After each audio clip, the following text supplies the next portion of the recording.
నేను కేసీఆర్ గారిని ఈ మధ్యకాలంలో దాదాపు ఒక 50 సార్లు కలిసిన, 15-20 రోజులు పూర్తి కాలం గడిపిన.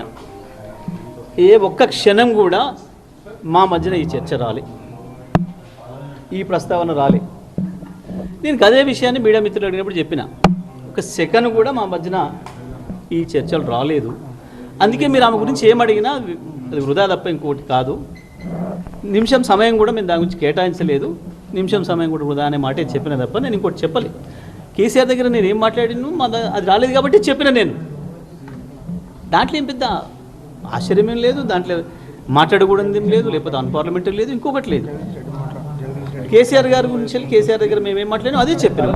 బనకచెర్ల గురించి మాట్లాడినాం, కాళేశ్వరం నీళ్ళ గురించి మాట్లాడినాం, ఎరువుల గురించి మాట్లాడినాం, దెబ్బతింటున్న వ్యవసాయ రంగం గురించి మాట్లాడినాం, ఎట్లా కాపాడుకోవాలి నీళ్లను, గోదావరిని, బనకచెర్ల విషయంలో ఎట్లా ముందుకు పోవాలి, ఏ రకంగా దాన్ని ఆపాలి, ప్రజా ఉద్యమాల పట్ల ఎట్లా నిర్మాణం చేయాలి, కోర్టుల ద్వారా ఎట్లా ఆపాలి, గీ తపన తప్ప మాకు గీ ప్రయత్నం తప్ప కేసీఆర్ గారి దగ్గర ఇంకా ఏ చర్చ రాలేదు.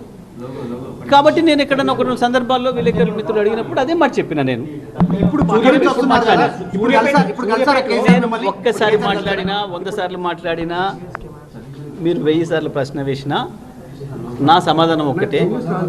కేసీఆర్ గారిని నేను ఇప్పట్లో కలిసిన సందర్భాలలో ఏ ఒక్కరోజు కూడా మాకు వ్యవసాయ రంగానికి సంబంధించి, గోదావరి జలాలకు సంబంధించి, బనకచెర్లకు సంబంధించి, కాళేశ్వరం జలాలను నీళ్ళ పొలాలకు ఇచ్చే సంబంధం గురించి, రైతుల సమస్యలు ప్రధానంగా ఈ మధ్యకాలంలో రైతులు ఎదుర్కొంటున్న ఎరువుల సమస్య గురించి గివి తప్ప రాజకీయ విషయాలు మాట్లాడాలి.